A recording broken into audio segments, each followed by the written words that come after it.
एक ऐसी नॉवेल की स्टोरी जो कि पैरेलल यूनिवर्स में लिखी जाती थी और वहाँ पर बहुत ही खतरनाक खतरनाक क्रिएचर्स थे। उस स्टोरी में एक शैतानी गॉड था जो कि पूरी दुनिया पर कब्जा करना चाहता था। तो ये स्टोरी रियल वर्ल्ड से कैसे कनेक्टेड है और ये कैसे एक नॉर्मल आदमी को फाइटर बना देती है और उसकी पूरी जिंदगी बदल देती है, ये तो देख कर ही पता करना पड़ेगा। हम सब मिलकर ट्राई करेंगे कि कैसे उन क्रिएचर्स को हराया जाए और कैसे उस कंडीशन में सर्वाइव किया जाए। यहाँ पर हमें एक बहुत बड़ा किंगडम दिखाया जाता है और एक घर के अंदर एक आदमी को उसकी बेटी बुला रही थी और वो अपनी बेटी को बचाने के लिए उसके पीछे भागता रहता है। तभी उसके सामने एक गॉड का ऑरा आ जाता है जो कि काफी ज्यादा पावरफुल था। तभी हमें पता चलता है कि वो आदमी एक सपना देख रहा था और उसका नाम लेन था जो कि अपनी बेटी लिली को ढूंढ रहा था और वो पिछले 6 साल से गायब थी। और ये सिचुएशन सिर्फ एक लाचार बाप ही इमेजिन कर सकता है। इतने साल बीतने के बाद तो वो अपनी बेटी का चेहरा भी भूलने लगा था, लेकिन वो अपनी बेटी लिली को ढूंढता ही रहता है और एक पहाड़ पर बैठा हुआ होता है। वो रोड पर एक ट्रक आते हुए देखता है जिसमें कि 2 लोग सामान लेकर जा रहे थे। तभी उनके ट्रक के शीशे पर बहुत सारे पत्थर गिरने लगते हैं और वो शीशे को तोड़कर अंदर घुस जा रहे थे। यहाँ पता चलता है कि वो पत्थर लिन फेंक रहा था और वो पत्थर को इस तरह से थ्रो कर रहा था कि वो पत्थर घूमते हुए अपने टारगेट पर लग जा रहा था, यानी कि लिन का निशाना काफी ज्यादा अच्छा था। यहाँ पर वो ट्रक का बैलेंस बिगड़ जाता है और वो जाकर क्रैश हो जाती है। लिन उस ट्रक के ड्राइवर को काफी ज्यादा मारता रहता है और उसे अपनी बेटी के बारे में पूछता है कि उन लोगों ने उसे कहाँ छुपाया है। उस आदमी को लिन की बेटी के बारे में कुछ भी नहीं पता था, पर तभी उस ड्राइवर का दूसरा दोस्त आ जाता है और लिन को मार के बेहोश कर देता है। वो लोग पुलिस को बुला लेते हैं और पुलिस लिन को अरेस्ट कर लेती है क्योंकि वो काफी ज्यादा वायलेंस फैला रहा था। लेकिन यहाँ पर जब लिन को होश आता है तो वो एक ऑफिसर को मारने लगता है और वहाँ से बाहर निकलने का ट्राई करता है और लकीली वो वहाँ से बाहर भी निकल जाता है। वो भागते भागते एक कार के पास पहुँचता है जहाँ पर एक औरत थी और वो लिन को कार में बैठने के लिए कहती है। लिन उस कार में बैठकर निकल जाता है। अब यहाँ पर उस औरत का नाम मिया होता है और वो लिन के बारे में सब कुछ जानती थी कि वो कैसे अपनी बेटी को ढूंढ रहा है और उसे कैसे कैसे सपने आते। यहाँ पर मिया लिन को अपने ऑफिस में लेके आ जाती है और लिन को कुछ बच्चियों की फोटोज दिखाती है जो कि उसकी बेटी लिली जैसे दिखते थे। लेकिन यहाँ पर 6 साल बीत गए थे और लिन अपनी बेटी को अच्छे से पहचान नहीं पा रहा था। तो मिया उसे बताती है कि वो लोग डीएनए टेस्ट करके पता लगा सकते हैं कि लिन की असली बेटी कौन है। लेकिन इससे पहले लिन को उनके लिए एक टास्क करना था। मिया लिन को उसके कंपनी के बॉस से मिलाती है जिसका नाम ली था और मिया को ये भी पता था कि लिन के पास ऐसी प्रोजेक्टाइल पावर है जिससे कि वो किसी भी पत्थर को मारकर उसका डायरेक्शन बदल सकता था। और मिया लिन को एक राइटर के बारे में बताती है जिसका नाम कॉन्ग था और वो अपनी नॉवेल लिख रहा था जिसके अंदर एक इविल गॉड रहता है और जब भी उस स्टोरी में उस गॉड को कुछ भी होता था तो उसका डायरेक्ट इफेक्ट ली पर पड़ता था और वो बेहोश हो जाता था। उन लोगों ने कॉन्ग को ये नॉवेल लिखना बंद करने के लिए कहा था, लेकिन कॉन्ग ये बात नहीं मान रहा था। तो मिया लिन को कॉन्ग को जान से मारने के लिए कहती है और उसके बाद ही लिन को उसकी बेटी मिल पाएगी। यहाँ पर लिन उस राइटर की ऑडियो बुक सुनता रहता है और थोड़ा सुनने के बाद उसे पता चलता है कि वो कहानी तो एकदम सिमिलर है जैसा कि वो अपने सपनों में देखा करता था। और तभी यहाँ पर वो स्टोरी दिखाई जाती है जो एक घने जंगल से स्टार्ट होती है। यहाँ पर उस स्टोरी का मेन कैरेक्टर खुद वो राइटर था जिसका नाम कॉन्ग था और वो जंगल में कुछ लोगों से बचकर भागता रहता है। वो लोग कॉन्ग को जान से मारना चाहते थे जैसा कि हमें रियल वर्ल्ड में दिखाया गया था। कॉन्ग कैसे भी अपनी जान बचाकर एक पहाड़ पर आ जाता है और उसके आगे जाने का रास्ता ही नहीं था। वो सारे लोग वहाँ पर आ जाते हैं और कॉन्ग पर अटैक करने ही वाले होते हैं। तभी वहाँ पर कॉन्ग की सिस्टर आ जाती है और वो सभी से लड़ते रहती है। वो काफी ज्यादा अच्छी फाइटर थी, इसीलिए वो अकेले सभी को संभाल ले रही थी और वो कॉन्ग को यहाँ से जाने के लिए कहती है। वो तो डायरेक्ट कॉन्ग को धक्का दे देती है जिससे कि कॉन्ग नीचे जाकर पानी में गिर जाता है और उसकी सिस्टर सभी लोगों से लड़ते रहती है। वो अपनी फाइटिंग स्किल का यूज करके सभी को मारते रहती है। तभी उन आदमियों का बॉस आ जाता है जो कि काफी ज्यादा पावरफुल लग रहा था और वो कॉन्ग की सिस्टर पर हमला कर देता है। यहाँ पर कॉन्ग को ये मंजूर नहीं था कि वो अपनी सिस्टर को अकेला छोड़ सके, तो वो पहाड़ के ऊपर चढ़ता रहता है और वो जब टॉप पर पहुंचता है तो उसकी सिस्टर लड़ाई में काफी ज्यादा घायल हो चुकी थी और वो आदमी उसे मारता रहता है और उसके पीठ पर चाकू भी मार देता है जिससे कि कॉन्ग की सिस्टर मर जाती है। कॉन्ग अपनी सिस्टर के पास आकर काफी ज्यादा रोता रहता है क्योंकि उसके फैमिली में अब सिर्फ उसकी बहन ही थी जो कि अब मर चुकी थी। यहाँ पर उस आदमी को भी काफी ज्यादा चोट लग गई थी और वो मरने वाला था। यहाँ पर वो आदमी कॉन्ग को बताता है कि उन सभी को एक शैतानी गॉड ने भेजा था जिसका नाम रेड मिंग था और वो कॉन्ग को जान से मारना चाहता था। कॉन्ग यहाँ पर गुस्से में उस आदमी के बॉडी में गया हुआ वेपन निकाल लेता है और बिना टाइम वेस्ट किए वो वेपन उसके चेस्ट पर मार देता है। अब यहाँ पर कॉन्ग अपनी मरी हुई बहन को जमीन में दफना देता है और ये डिसाइड करता है कि वो खुद उस गॉड को ढूंढेगा और उसे मार देगा। वो वहाँ से जाता ही रहता है। तभी उस मरे हुए आदमी के बॉडी से एक शील्ड बाहर निकलती रहती है और वो जाकर कॉन्ग की बॉडी पर चिपकने लगती है और कॉन्ग की बॉडी के चारों ओर एक शील्ड बना देती है। उसके बीच में से एक आंख निकल जाती है जो कि काफी ज्यादा अजीब लग रहा था। अब यहाँ पर कॉन्ग ने उस आदमी को मार दिया था जिससे कि वो शील्ड उसकी हो गई थी और वो शील्ड काफी ज्यादा पावरफुल थी। उस शील्ड को ये पता चल जाता है कि कॉन्ग उस गॉड को ढूंढ रहा है और वो जानती थी कि वो गॉड कहाँ रहता है, तो वो शील्ड अब कॉन्ग की इस जर्नी में उसका साथ देगी। यहाँ पर रियल वर्ल्ड में लिन एक सिटी में आ गया था जहाँ पर उसे कॉन्ग को ढूंढना था। उसे कॉन्ग मिल भी जाता है। लिन एक लाइब्रेरी में बैठकर बुक पढ़ रहा होता है और कॉन्ग पर नजर रख रहा होता है। लिन के काफी ज्यादा घूरने पर कॉन्ग को शक हो जाता है और वो उसके पास आकर उसे पूछने लगता है कि आखिर वो उसे ऐसे क्यों देख रहा है। तभी लिन उसे बताता है कि वो उसका फैन है और वो उससे मिलना चाहता था। कॉन्ग को ये रिकॉग्निशन काफी ज्यादा अच्छा लगता है और वो उससे हंसकर बात करने लगता है। यहाँ पर कॉन्ग अपनी नॉवेल राइटिंग में बिजी हो जाता है और हमें वापस वो स्टोरी दिखाई जाती है जहाँ पर कॉन्ग बड़े बड़े समुद्र को पार करके आगे बढ़ रहा था और उसे रास्ते में भयानक क्रिएचर्स भी मिले थे। कॉन्ग यहाँ पर एक फेस्टिवल में पहुंचता है जहाँ पर सारे लोग उसी शैतानी गॉड के स्टैचू की पूजा कर रहे थे और वो उस गॉड के लिए कुछ भी कर सकते थे। वो गॉड का स्टैचू अपना हाथ उठाने लगता है और उनके सामने वाले गांव पर हाथ दिखाता है। अब यहाँ पर वो सारे लोग उस गांव पर हमला करने चले जाते हैं और यहाँ पर कॉन्ग का वो शील्ड उसे सब कुछ बताता है कि वो शैतानी गॉड सभी को कंट्रोल कर रहा था और उसने ऐसे ही करके सभी गांवों को तबाह कर दिया था और अब सिर्फ एक ही गांव बचा था। यहाँ पर वो सारे लोग उस गांव को तबाह करने के लिए आगे बढ़ते रहते हैं और दूसरी तरफ वो गांव वाले भी अपनी प्रोटेक्शन के लिए तैयार थे और वो सभी आदमियों पर एरो से वार करते रहते हैं जिससे कि उनके कुछ आदमियों को चोट लगती है और वो मरते रहते हैं। अब यहाँ पर उस गांव वालों पर बड़े बड़े ड्रैगन्स का हमला हो जाता है जो कि उसी शैतानी गॉड ने भेजे थे उन्हें मारने के लिए। उन गांव वालों पर बहुत सारे एरो का वार भी होता है और उनका पूरा गांव जलने लगता है और पूरा तबाह हो जाता है। ये सब सिर्फ उस गॉड की वजह से हो रहा था जिसने कि उस गांव को पूरा तबाह कर दिया था। अब यहाँ पर उस गॉड के आदमी बचे हुए लोगों को मारते रहते हैं और उन्हें जरा भी दया नहीं आ रही थी। कॉन्ग ये सब दूर से देखता रहता है और तभी वहाँ पर कुछ नाइट्स आ जाते हैं जो कि घोड़े पर सवार थे।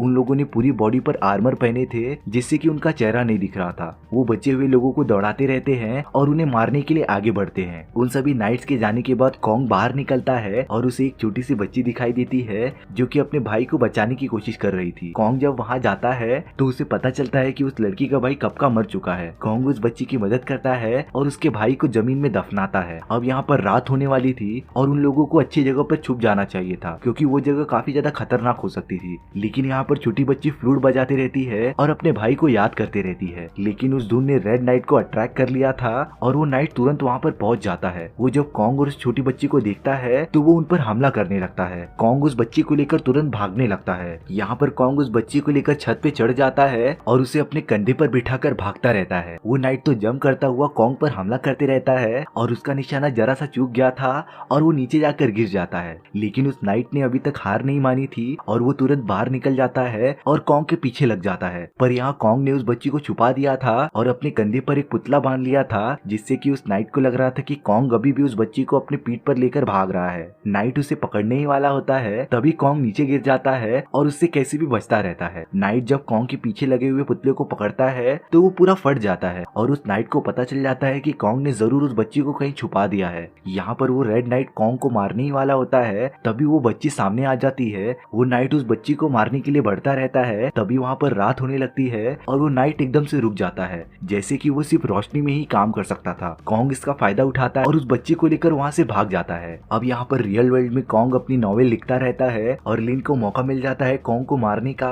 तो वो पत्थर उठाकर कॉन्ग को मारने लगता है जिससे कि कॉन्ग को काफी ज्यादा चोट लगती है और वो अनकॉन्शियस हो जाता है। लिन वहाँ पर पहुंच जाता है और कॉन्ग को जान से मारने ही वाला होता है तभी उसे वो फ्लूट की सॉन्ग सुनाई देने लगती है जो कि लिन को स्टोरी में सुनाई दी थी और वो उस धुन का पता लगाने के लिए उसके पीछे भागता रहता है। वो जब सिटी में आता है तो एक बच्चा उस धुन को बजा रहा था और लिन उस बच्चे से पूछता है कि ये धुन तुमने कहाँ से सीखी, पर वो बच्चा उसे कुछ बताता नहीं और उससे दूर भागने लगता है। यहाँ पर लिन भी उसका पीछा करते रहता है और उससे कुछ विजन्स आ रहे थे और वो कॉन्ग की स्टोरी से थोड़ा सा कनेक्ट हो पा रहा था और उसे जैसे लग रहा था कि वो स्टोरी में कॉन्ग और उस बच्चे का पीछा कर रहा है। अब यहाँ पर लिन कॉन्ग को मिलने के लिए बुलाता है और उसे इस बारे में पूछता है कि ये सब क्या हो रहा है। कॉन्ग उसे बताता है कि उसने अपने स्टोरी में एक नया कैरेक्टर ऐड किया है जो कि खुद लिन था और वो और कोई नहीं वो रेड नाइट था जो कि कॉन्ग पर हमला कर रहा था और वो छोटी बच्ची लिन की बेटी लिली थी जिसे कि कॉन्ग ने अपनी स्टोरी में ऐड कर लिया था। मतलब कि कॉन्ग ने अपनी स्टोरी का यूज करके एक अलग ही पैरेलल यूनिवर्स बना दिया था जो कि डायरेक्टली इनडायरेक्टली रियल वर्ल्ड से कनेक्टेड था और जो कुछ भी इस पैरेलल यूनिवर्स में होगा वो इनडायरेक्टली रियल वर्ल्ड में भी अफेक्ट करेगा। और यही रीजन है कि ली उसे मारना चाहता था क्योंकि उस स्टोरी में जो शैतानी गॉड था वो ली ही था और वो नहीं चाहता था कि कॉन्ग अपनी स्टोरी कंप्लीट करे और उस गॉड को मार दे। वो मिया को कॉल करके बताता है कि वो कॉन्ग को मार नहीं सकता और वो ये टास्क नहीं करेगा। यहाँ पर कॉन्ग स्टोरी में लिली को लेकर भागता रहता है और उसे उसके परिवार वालों के यहाँ पर लेके आ जाता है, लेकिन उन सभी पर कई लोग हमला कर देते हैं जो कि उसी गॉड ने भेजे थे और वो सारे लोग कॉन्ग पर हमला ही करने वाले होते हैं। तभी कॉन्ग का वो शील्ड बाहर निकल जाता है और वो एक वॉरियर में कन्वर्ट हो जाता है जो कि उन सभी को एक एक करके मारता रहता है। वो अपनी तलवार से पलक झपकते ही सभी को मार देता है, पर यहाँ पर वो वॉरियर कॉन्ग को भी मारने चला जाता है, लेकिन कॉन्ग उसे रोक लेता है और वो जैसा भी मूव कर रहा था वो वॉरियर भी उसे कॉपी कर रहा था और कॉन्ग एक्टिंग करके वो तलवार उस वॉरियर के बॉडी में घुसा देता है जिससे कि वो वॉरियर मरने वाला था। पर वो तुरंत कॉन्ग के बॉडी में वापस चले जाता है और वापस उसका शील्ड बन जाता है। वो सिर्फ कॉन्ग को टेस्ट कर रहा था कि वो उसके लायक है कि नहीं। और अब वो शील्ड पर कॉन्ग और लिली एक जगह पर आ जाते हैं। वहाँ पर बहुत सारे रेड नाइट्स थे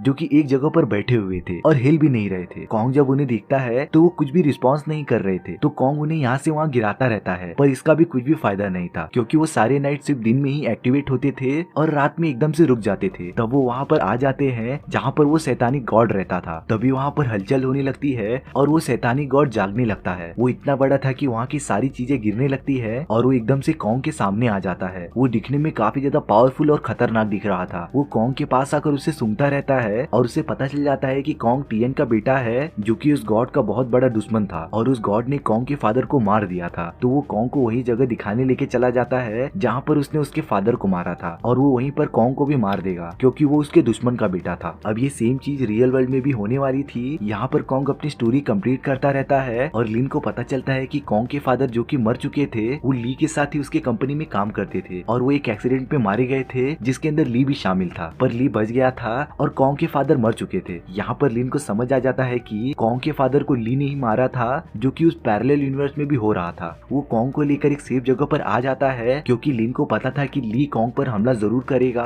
अब यहाँ पर दो लोग जो कि ली के लिए काम करते थे वो वहाँ पर कॉन्ग को मारने के लिए आ जाते हैं। लिन एक कोने में छुपा रहता है और वो एक आदमी पर बॉल मारने लगता है जो कि सीधा उसके सर पर जाकर लगता है और उसे काफी ज्यादा चोट आई हुई थी। यहाँ पे लिन उस आदमी को मारता रहता है, तभी उस आदमी का दोस्त आ जाता है और लिन पर पीछे से हमला कर देता है और अब लिन उन दोनों से साथ में नहीं लड़ सकता था, इसीलिए वो जाकर कहीं छुप जाता है। वो एक आदमी को कैसे भी करके इलेक्ट्रिक शॉक देकर मार देता है और उस पतले वाले आदमी को भी बॉल से मारता रहता है, लेकिन वो आदमी अपने बॉडी में एक इंजेक्शन मार देता है जिससे कि उसकी बॉडी में सुपर ह्यूमन स्टेमिना आ जाता है। वो लिन को जैसे ही मारने वाला होता है तो वहाँ पर मिया आ जाती है और वो लिन को बचा लेती है। मिया उस आदमी से काफी ज्यादा लड़ती रहती है और लिन इस मौके का फायदा उठाकर उस आदमी पर 2 बॉल मार देता है और वो सीधा जाकर उस आदमी के सर पर लग जाता है और वो बेहोश हो जाता है। अब यहाँ पर उस स्टोरी में वो गॉड कॉन्ग को उस जगह पर लेके आ जाता है जहाँ पर उसने कॉन्ग के फादर को मारा था और अब वो कॉन्ग को मारने के लिए भी उस पर हमला कर देता है। कॉन्ग उससे कैसे भी बचता है और उसका आर्मर भी बाहर आ जाता है जो कि उस गॉड से लड़ाई करता रहता है। वो दोनों कैसे भी करके उस गॉड के वार से बचते रहते हैं क्योंकि उस गॉड का साइज काफी ज्यादा बड़ा था और उसका एक वार उन लोगों की जान ले सकता था। वो गॉड पावरफुल होने के साथ साथ काफी ज्यादा फास्ट भी था क्योंकि कॉन्ग और उस शील्ड का एक भी बार उस पर लग नहीं रहा था। तभी यहाँ पर कॉन्ग ऊपर से एक तलवार की मदद से उस गॉड को मारने की कोशिश करता है, पर वो गॉड उसे बीच में ही मार के अलग कर देता है। वो इविल गॉड कॉन्ग के उस शील्ड को पूरा तोड़ देता है। यहाँ पर वो गॉड कॉन्ग को मारने ही वाला था, तभी लिली वो फ्लूट बजाने लगती है जिससे कि गॉड डिस्ट्रैक्ट हो जाता है और वो लिली के पास आ जाता है। उसे इस फ्लूट की धुन से काफी ज्यादा चिढ़ हो रही थी। वो गॉड उसे अपने बड़े बड़े टेंटिकल का यूज करके अपने पेट के अंदर ले लेता है और उसे पूरा खा जाता है। लेकिन यहाँ पर रियल वर्ल्ड में कॉन्ग अपनी स्टोरी कंप्लीट ही करने वाला होता है, तभी उसे ली का एक आदमी आकर मार देता है और वो अपनी स्टोरी कंप्लीट नहीं कर पाता। जब ये बात लिन को पता चलती है तो उसे जल्दी कुछ करना पड़ेगा क्योंकि उस स्टोरी में उस गॉड ने लिली को खा लिया था और अगर जल्दी उसने कुछ नहीं किया तो उसकी बेटी मर जाएगी। तभी लिन डिसाइड करता है उस स्टोरी को कंप्लीट करने का और वो स्टोरी को लिखता रहता है। यहाँ पर उस पैरेलल यूनिवर्स में वो स्टोरी वहीं से स्टार्ट होती है जहाँ पे उस गॉड ने लिली को खा लिया था, लेकिन लिली अभी तक मरी नहीं थी। वो उस गॉड के पेट के अंदर भी फ्लूट बजाते जा रही थी और तभी उस गॉड के सामने रेड कलर का धुआं आ जाता है और उसके अंदर से एक नाइट निकलता है जो कि लिन था और वो उस गॉड पर बहुत सारे फायर करने लगता है जिससे कि उस गॉड को काफी ज्यादा डैमेज होता है। अब यहाँ पर गॉड उससे बचता हुआ पहाड़ों के ऊपर चला जाता है और उस रेड नाइट पर हमला करने लगता है। वो रेड नाइट कैसे भी उससे बचता है और ऊपर उछलकर उस पर हमला कर देता है, लेकिन वो गॉड काफी ज्यादा पावरफुल था और वो उस नाइट को एक ही पंच में दूर फेंक देता है। वो उस पर लगातार वार करते जा रहा था और पहाड़ के अंदर मारते जा रहा था। यहाँ पर लिन की बेटी काफी ज्यादा चिल्ला रही थी जिसकी वजह से लिन को पावर मिलती है और वो उस गॉड के वार को रोकने लगता है और उसे पीछे ढकेलने लगता है। अब यहाँ पर कॉन्ग भी मदद करने आ गया था और वो उस गॉड के ऊपर कूद जाता है और उसके माथे पर लगे हुए निशान को पकड़ लेता है और उसे खींचता रहता है। यहाँ पर वो निशान ही उस गॉड की कमजोरी थी जिससे कि उस नाइट को भी पता चल गया था और वो भी कॉन्ग की मदद करने आ जाता है और वो साथ मिलकर उसे नीचे खींचते रहते हैं जिससे कि उस गॉड की बॉडी पूरी फट जाती है और वो पूरा मर जाता है। वो गॉड अपने पेट से लिली को बाहर फेंक देता है और लिन उसे पकड़ लेता है। वो अपनी बेटी को सालों बाद देखकर काफी ज्यादा खुश था,